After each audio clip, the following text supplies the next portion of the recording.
A train whistle shrieks through the pre-dawn stillness, and the screen is almost black. Steam coils around iron wheels as if the earth itself is exhaling. Over the hiss of brakes, we hear a single heartbeat, steady, insistent. Then a voice, calm, crisp, unmistakably determined. "Fear is a waste of time," she once said. "You get on with it or you don't." Nancy Wake was still a young woman when the world began to crumble. Born in Wellington, New Zealand in 1912 and raised on the sun-bleached shores of Sydney, she seemed destined for a life of adventure long before anyone imagined a global war. At 16, she ran away from a strict household, working odd jobs until she saved enough for a ticket out. By her early 20s, she was in London, training as a nurse, then traveling as a freelance journalist across a Europe simmering with political menace. She carried a reporter's eye and a restless spirit. In Vienna in 1933, she watched brown-shirted men swagger through the streets, their boots striking a rhythm of intimidation. She remembered a woman whipped in public for speaking against the new order. The memory stayed like a shard of glass. "I hated the Nazis from the moment I saw them," she would say later, the words clipped and final. Paris in the late 1930s offered a different music. Cafes glowing at midnight, jazz spilling onto cobblestones, the river running silver beneath a canopy of lights. There she met Henri Fiocca, a wealthy, warm-hearted industrialist from Marseille. Their courtship was a headlong sprint of champagne and dance floors, and they married in 1939 as storm clouds thickened over Europe. When Germany invaded Poland, Nancy at first tried to keep reporting, but the occupation of France in 1940 ended ordinary ambitions. She could not stand by. The same quick reflex that had sent her across oceans now pulled her into the shadows of resistance. She became a courier, carrying messages and smuggling downed Allied airmen across the Pyrenees into Spain. Imagine the tension of those journeys. Nights so dark she could barely see her own hands, the smell of pine and cold earth, the muffled crunch of boots on frozen ground. Gestapo checkpoints loomed like predators.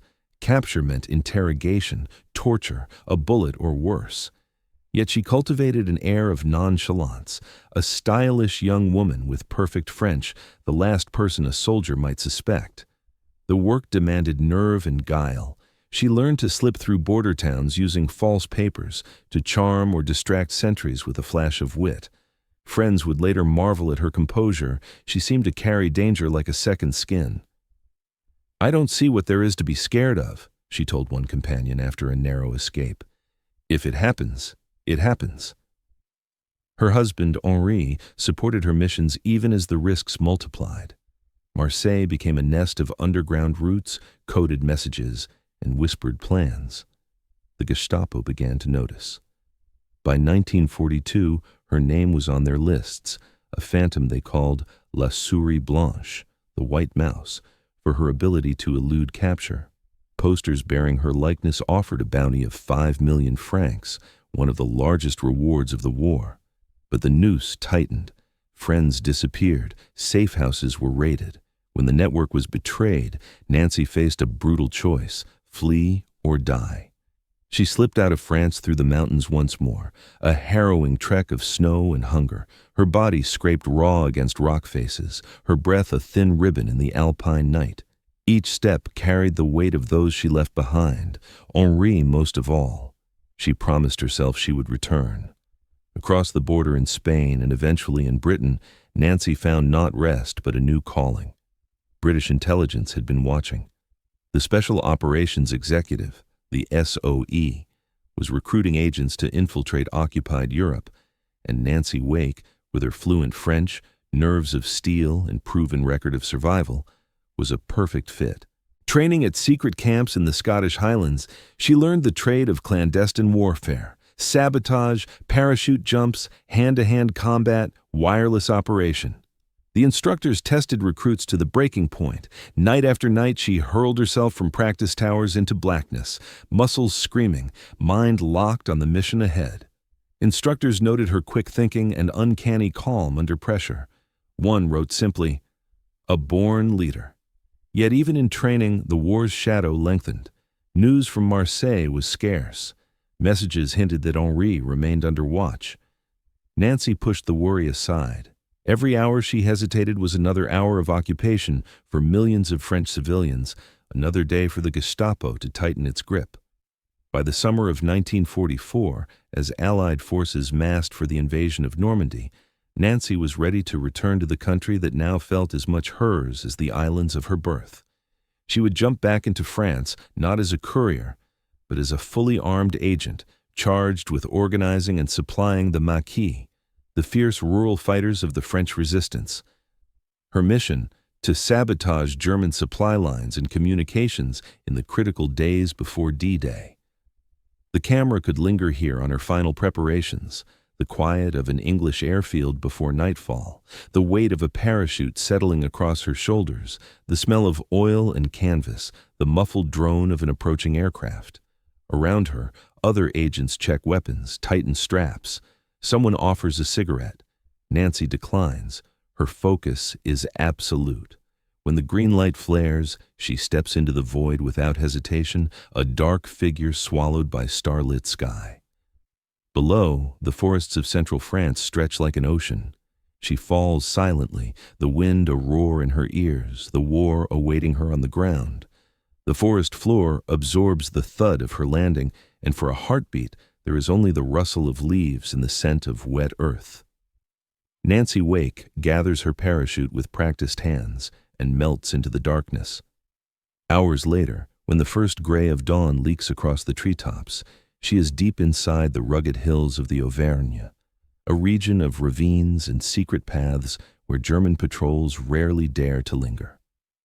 Waiting for her is a patchwork army, farmers in worn boots, young men hardened by months in hiding, a handful of veterans carrying old rifles and newer scars. They call themselves the Maquis. Their weapons are mismatched, their supplies meager, but their resolve is iron. The local commander, Henri Tardivat, greets Nancy with cautious curiosity. He has heard rumors of the famous white mouse, the woman with the bounty on her head. What he sees is a slim figure in a jumpsuit, eyes bright, movements brisk and sure. In minutes, she is issuing orders as if she has been here all along. Her first task is to turn this determined band into an organized fighting force. She sets up training schedules, insists on discipline, and manages supply drops from the Royal Air Force. Each night she climbs a nearby ridge with a portable radio, the cold biting through her clothes as she sends coded messages to London.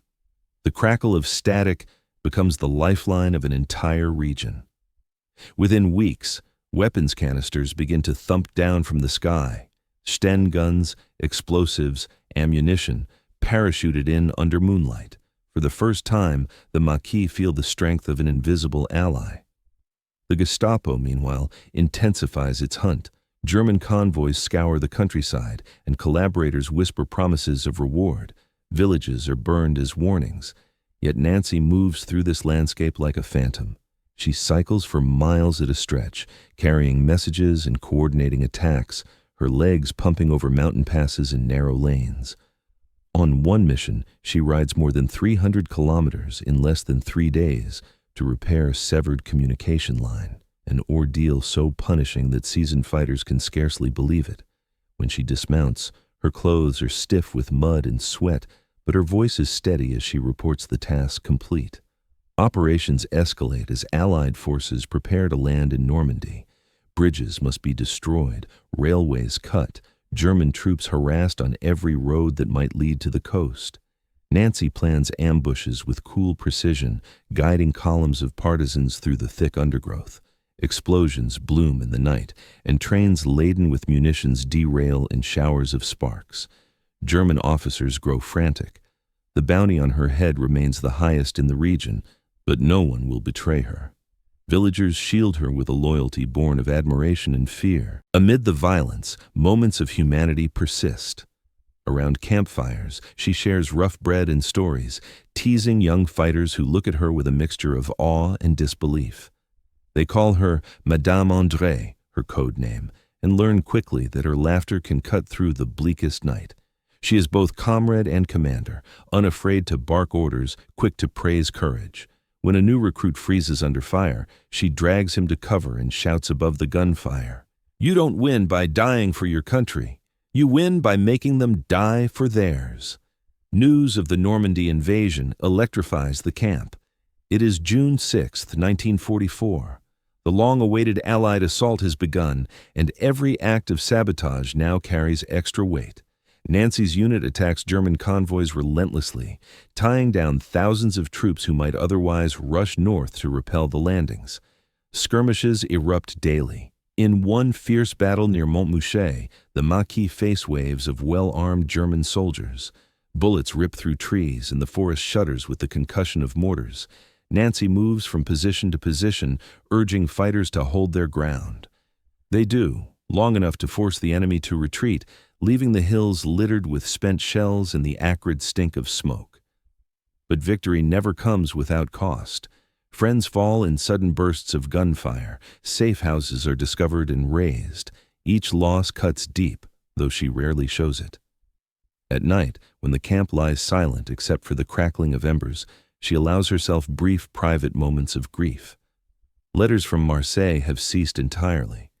She fears the worst for Henri, but buries the thought beneath the relentless demands of command. As the summer wears on, the Maquis grows into a formidable force, 7,000 fighters at its peak. Nancy coordinates supply drops with such efficiency that London begins to rely on her reports to guide broader strategy. Her wireless messages are crisp, coded, and unwavering, even when German direction-finding teams sweep the hills to triangulate her signal. More than once, she finishes a transmission and moves camp just minutes before patrols arrive. The Germans attempt to break the resistance with terror. They execute civilians suspected of helping the Maquis, burn barns, and hang warning placards in village squares. Yet instead of quelling the uprising, these brutal tactics deepen the resolve of the populace. Farmers hide weapons beneath haystacks, children carry notes between camps. Nancy's own name becomes a whispered legend. To many, she is not merely a leader, but a symbol that the occupier can be defied. One night in late August, an Allied liaison plane circles overhead, signaling the arrival of heavier support. The war is turning. Rumors of the liberation of Paris sweep through the hills like a warm wind. Nancy senses that the end is near, but refuses complacency. She orders one final series of strikes against German garrisons, crippling their ability to retreat in good order. Explosions ripple across railway lines. Supply depots burn against the dark. When the first American and Free French columns finally push into the region, the Maquis emerge from the forests to greet them, rifles slung and eyes bright with exhausted triumph. Nancy stands among them, mud-streaked and unbowed, the clandestine commander revealed in daylight. Soldiers who have heard only rumors stare at her with open admiration. She offers a brief smile, but little celebration. The price has been staggering, and the war is not yet over. News reaches her at last of Henri. He had been arrested months earlier, tortured by the Gestapo for information he never surrendered, and executed. The confirmation lands like a physical blow. For days, she speaks little, the grief a quiet undertow beneath her outward composure. Those who fought beside her remember her standing alone at the edge of a field, eyes fixed on the horizon as if willing herself not to break. But duty allows no long mourning. There are prisoners to free, supply lines to secure, and the final remnants of occupation to drive out. Nancy throws herself into the work with the same relentless energy that has carried her through every peril. Her comrades understand that action is her way of honoring the dead, including the man she loved. By the time Allied forces fully secure the region, Nancy Wake has become one of the most decorated women of the Second World War. Yet she carries her achievements with a shrug. "I was just doing what had to be done," she will later say, her voice as steady as it was on the night she first stepped from an aircraft into the black French sky. Liberation rarely arrives as a single moment of triumph. For Nancy Wake, it came as a long, uneven tide, a swirl of relief reckoning and unfinished business. The summer of 1944 bled into autumn. German forces retreated in splintered columns, fighting where they could, abandoning villages when they must. Roads once shadowed by fear, now filled with parades of locals waving tricolors, their joy edged with exhaustion. The Maquis, suddenly visible in daylight, guided American and Free French troops through mountain passes and mined roads. Nancy moved among them with brisk authority, a figure both familiar and astonishing to those who had heard only whispers of Madame André. Yet amid the celebrations, her thoughts remained dark. The confirmation of Henri's death, passed quietly from one resistance contact to another, settled like lead in her chest. Friends offered comfort, but she accepted little. "Henri never betrayed me," she said to one comrade, "not a word." The sentence was both praise and epitaph. When the region was finally secure, British headquarters summoned her to Paris. She traveled north through a landscape scarred by war, blackened farmhouses, bridges twisted into the river, orchards littered with shrapnel. At every station, crowds cheered the sight of Allied uniforms, yet the air smelled of smoke and old fear. Arriving in Paris, she found a city alive with defiance and grief in equal measure. Cafes reopened beneath faded tricolors, the boulevards thrummed with music and argument. She walked streets where, only months before, Gestapo patrols had swaggered. Now, Parisians carried their own flags and their own memories of survival. British officers greeted her with admiration bordering on awe. Reports of her operations had already reached London, the sabotage missions, the relentless cycling journey to restore communications, the orchestration of 7,000 fighters. She accepted their praise with a dry wit that disarmed them. Decorations would come later, the George Medal from Britain, the Medal of Freedom from the United States, 3 Croix de Guerre from France. But she wore no medals now, only the hard-earned calm of a soldier who has outlasted the storm. With France largely liberated, Nancy faced a question that many agents and soldiers dreaded. What next? The war in Europe still raged, but her mission in the Maquis was complete. She offered her services for further operations, perhaps in the Pacific, where Japanese forces remained entrenched, but no suitable assignment emerged. For the first time in years, she felt the unfamiliar weight of idleness. In the quiet that followed, grief surged forward. Friends recalled seeing her alone at cafe tables, cigarette smoke curling in the morning light, eyes fixed on a distance beyond the streets. Yet, she did not retreat from the world. Instead, she spoke for those who could no longer speak, giving interviews about the courage of the resistance and the brutality of the occupation. When asked about her own role, she brushed off heroism. There was a job to be done, she told reporters, and it was a matter of getting on with it. The war's final months unfolded across continents. In April 1945, as Berlin fell and Hitler's regime collapsed, Nancy watched the news with a quiet satisfaction that surprised even her. "It's over for them," she said to a friend, "but not for the memories." Victory in Europe Day brought jubilation to Paris, a city erupting in fireworks and song. Nancy joined the throngs on the Champs-Élysées, yet her joy carried the sharp edge of loss. Henri's absence remained a silent counterpoint to every cheer. She stayed in Europe for a time, helping with the painstaking work of rebuilding networks shattered by occupation. The SOE itself would soon dissolve, its missions complete, its agents scattering back to civilian lives that felt suddenly small. Many struggled to adjust, haunted by the intensity of clandestine service. Nancy understood that struggle. The adrenaline that had sustained her through years of danger faded, leaving a hollow quiet. By late 1945, she returned to Australia, stepping once again onto the sunlit wharves of Sydney. Crowds greeted her as a national heroine, though she bristled at the term. Politicians sought her endorsement. Newspapers splashed her image across front pages. She accepted the tributes with polite detachment, far more concerned with the friends she had lost and the husband whose face lingered in memory. Life in peacetime proved restless. She entered politics, standing for Parliament as a candidate for the Liberal opposition. Her speeches carried the same directness that had guided men in battle, but the slow grind of campaigning could not match the urgency of resistance. Though she narrowly lost the election, she remained a public figure, admired for her candor and independence.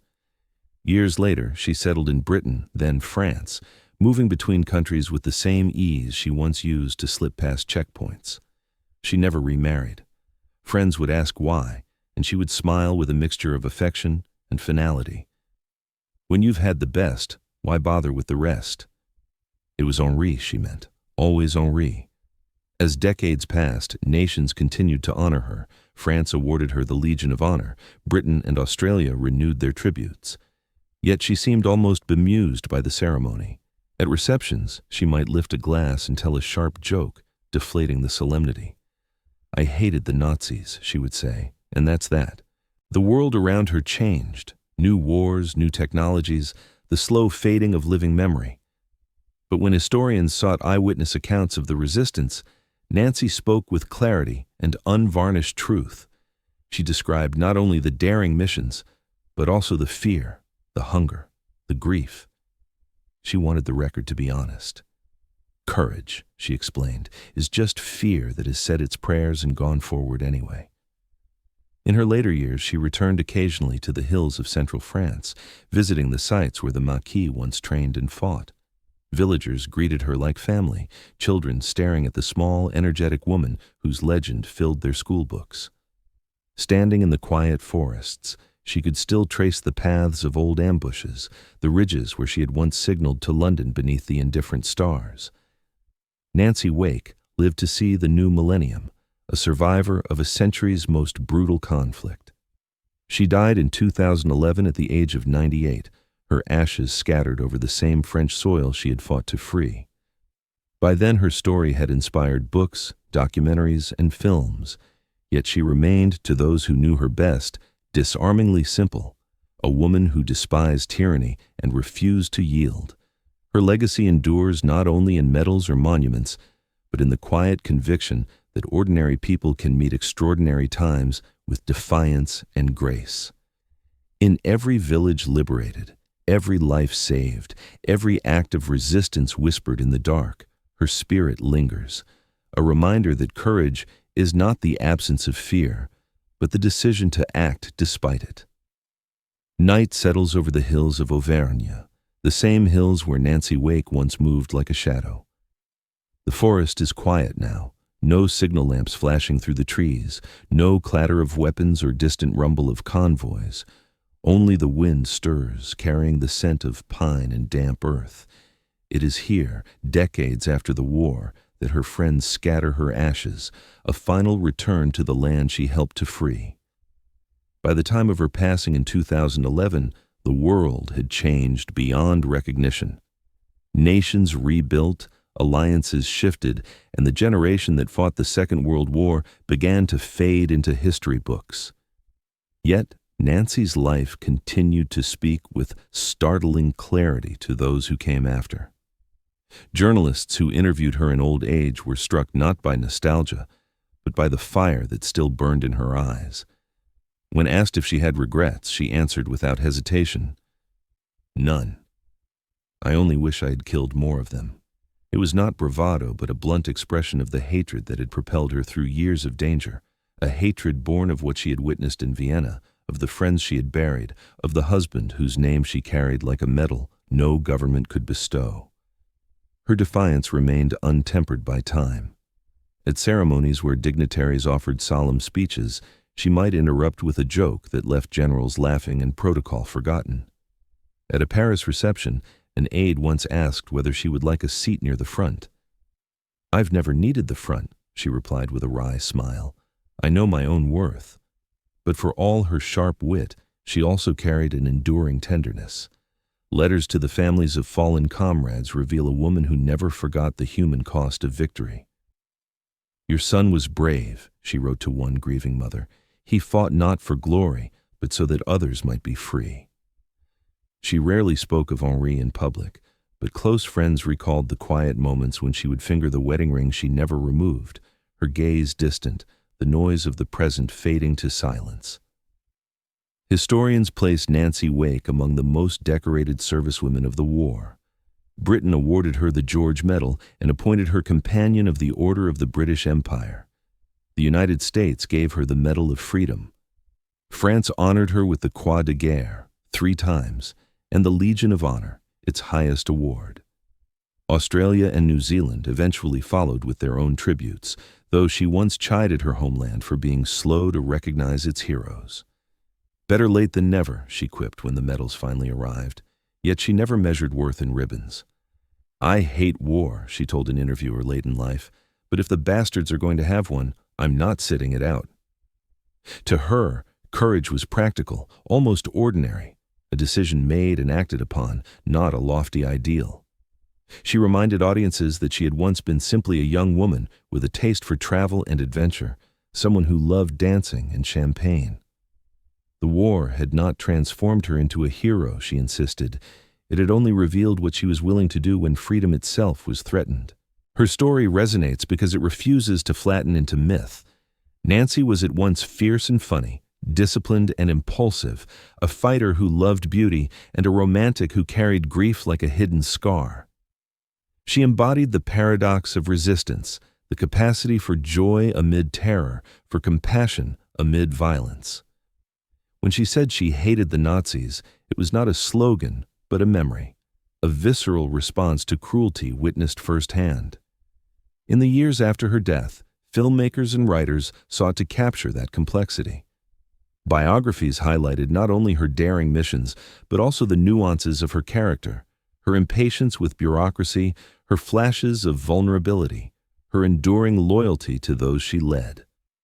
Museums in France and Australia dedicated exhibits to her exploits, displaying the wireless sets she once used and the parachute silk that carried her into enemy territory. Visitors stand before these artifacts and imagine the nights when a young woman climbed into a darkened aircraft, the fate of thousands resting on her courage. Today, school children in New Zealand learn her name alongside the battles of Stalingrad and Normandy. In France, streets bear the sign Rue Nancy Wake, quiet reminders that liberation was achieved not only by armies, but by individuals willing to risk everything.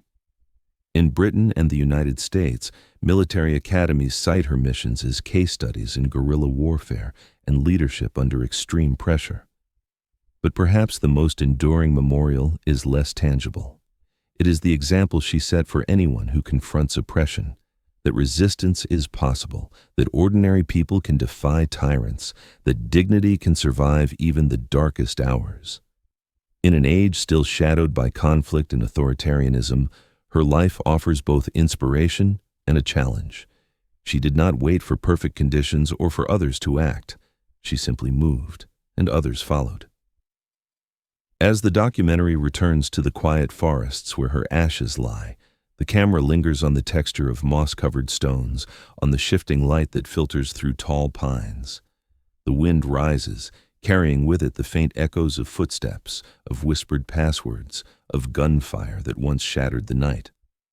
Over these images, her own words might serve as the final voice. Freedom is the only thing worth living for. Without it, you die. The screen fades to black, but her story continues, carried in the memories of those she saved, in the histories taught to future generations, and in the enduring truth that courage, when called upon, can belong to anyone.